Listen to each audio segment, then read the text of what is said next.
নমস্কার, 7 নিউজ নেটওয়ার্কে আপনাদের স্বাগত। গ্রীষ্মের রক্ত সংকটের কথা মাথায় রেখে তীব্র দাবদাহ উপেক্ষা করেই এক মহতী রক্তদান শিবির আয়োজিত হলো সোদপুরে।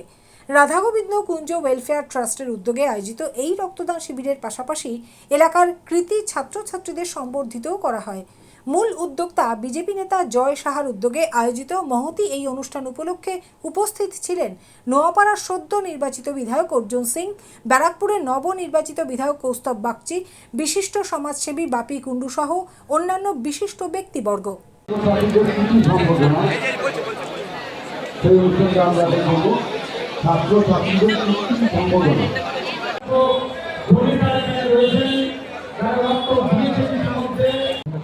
কুন্দন সিং, মাস্টারদা, অভিষেক পাল, নীতিশ পণ্ডিত, মানুষের সমাগম থাকবে।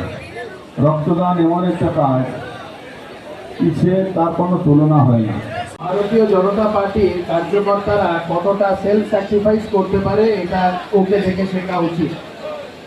সেই জায়গা থেকে দাঁড়িয়ে ওর এই নির্বাচনে একটা খুব বড় ভূমিকা ছিল এবং অত্যন্ত দায়িত্বের সাথে সেই ভূমিকায় ও পালন করেছে এবং সেটা ওর যা যা করা, মানে ও নির্বাচনটা লড়লে যতটা লড়তো সেই জায়গা থেকে এক ফোঁটাও কিন্তু কোথাও বুঝতে যায়নি যে ও নির্বাচনটা লড়ছে।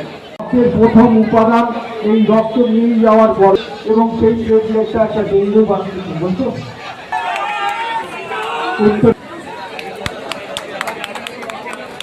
সকলে দুহাত তুলুন, সংকল্পবদ্ধ হইল রাম রাজত্ব বাংলায় এবার আমাদেরই আনতে হবে। চলনা করতে বলি জয় শ্রীরাম, জয় শ্রীরাম। তীব্র গরম উপেক্ষা করেই নারী পুরুষ নির্বিশেষে প্রায় 6 শতাধিক মানুষ এদিন স্বেচ্ছায় রক্তদান করেন।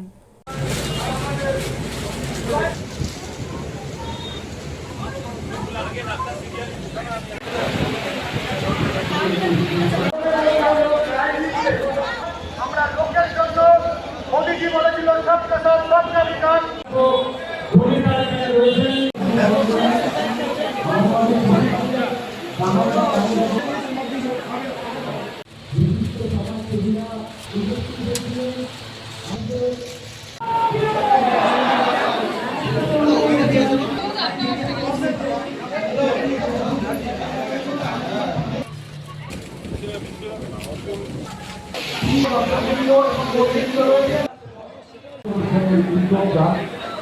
এত মানুষ এহেন স্বতঃস্ফূর্তভাবে রক্তদানে এগিয়ে আসায় রক্তদাতাদের কৃতজ্ঞতা জানান অনুষ্ঠানের মূল উদ্যোক্তা বিজেপি নেতা জয় সাহা।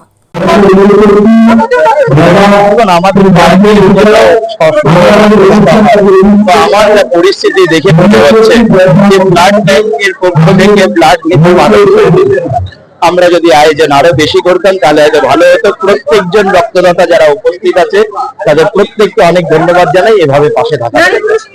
নারী পুরুষ দলমত নির্বিশেষে, জাতি নির্বিশেষে প্রত্যেকে এখানে এসে রক্তদান করতে। পাশাপাশি অনুষ্ঠান মঞ্চে বক্তব্য রাখার পর সাংবাদিকদের মুখোমুখি হয়ে শনিবার অভিষেক বন্দ্যোপাধ্যায়ের উপরে হামলার ঘটনা নিয়ে নোয়াপাড়ার নবনির্বাচিত বিধায়ক অর্জুন সিং এর প্রতিক্রিয়া, ওটা তো অভিষেকের গটআপ গেম, ইডি সিবিআই ওকে ডাকছে যাতে না যেতে পারে, তার জন্যই এই নাটক করছে।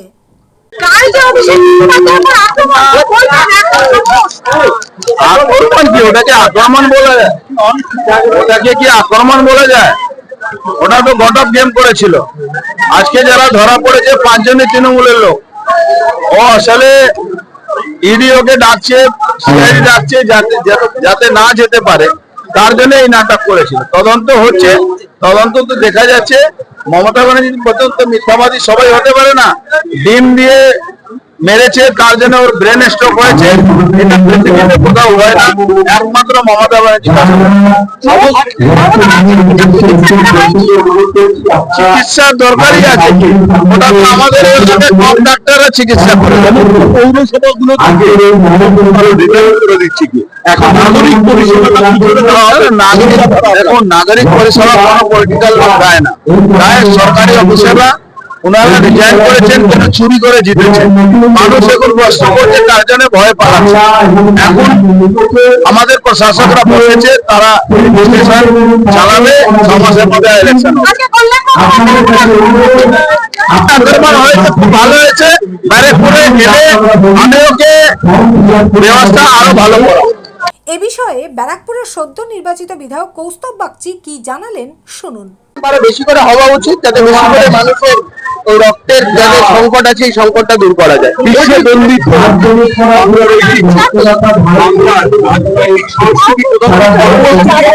কোথাও তো গর্ব হচ্ছে না, কিসের মনে হচ্ছে আপনার গর্ব হচ্ছে?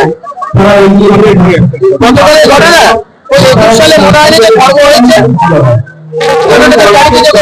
তখন তো মনে হয় গর্ব হয়েছে। যদি রাজনৈতিক সংস্কৃতির এক থাকতো তাহলে অন্তত তৃণমূলের পঞ্চায়েত হয়েছে। তৃণমূল যে 15 বছর ধরে অত্যাচার করেছে কিছু থাকতো না। আমি বলছি দল আমাদের হাতে শৃঙ্খলার বেরি পড়িয়ে রেখেছে, মানুষ আমাদের হাতে দায়িত্বের বেরি পড়িয়ে রেখেছে। তাই তৃণমূলের নেতারা অক্ষত আছে। সহনশীলতাকে দুর্বলতা ভাবার কোনো কারণ নেই। আমরা বারংবার বলছি এই বিপুল জনাদেশ আমাদের দায়িত্বশীল করে তুলেছে। তাই তৃণমূলের লোকেরা অক্ষত আছে। বাংলার রাজনৈতিক সংস্কৃতির পরিবর্তন যদি না হতো, এত শান্তিপূর্ণ থাকতো। কটা তৃণমূলের লোক মার খেয়েছে। আর কালকে অভিষেক বন্দ্যোপাধ্যায়ের ক্ষেত্রে যেটা হয়েছিল স্বতঃস্ফূর্ত জনরোষ, 4 তারিখের বাদে ডিজে বাজাবো, তারপরে চুল্লিতে জ্যান্ত জ্বালিয়ে দেবো, এই কথাগুলো যখন বলেছিলেন বুঝতে পারেননি তো, ভেবেছিলেন সারা জীবন পিসিমণি রাজ্যের মুখ্যমন্ত্রী হয়ে থাকবে। তবে হ্যাঁ, আমি আবারও বলছি খুব অন্যায় হয়েছে কালকে, এটা হয়েছে একদম ঠিক না। আমি তীব্র নিন্দা করছি। ডিমের এত দাম খেয়ে এগুলো না খেয়ে এইভাবে নষ্ট করার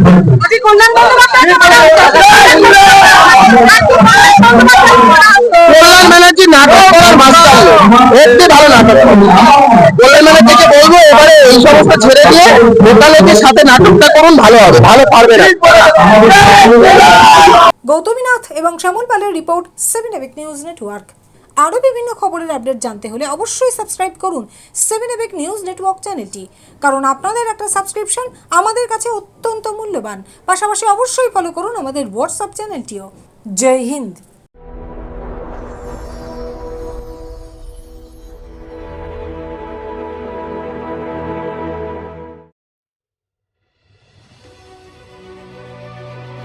Elegance is never accidental. It is chosen, curated, defined by intention. In a world of excess, true luxury whispers. It does not compete.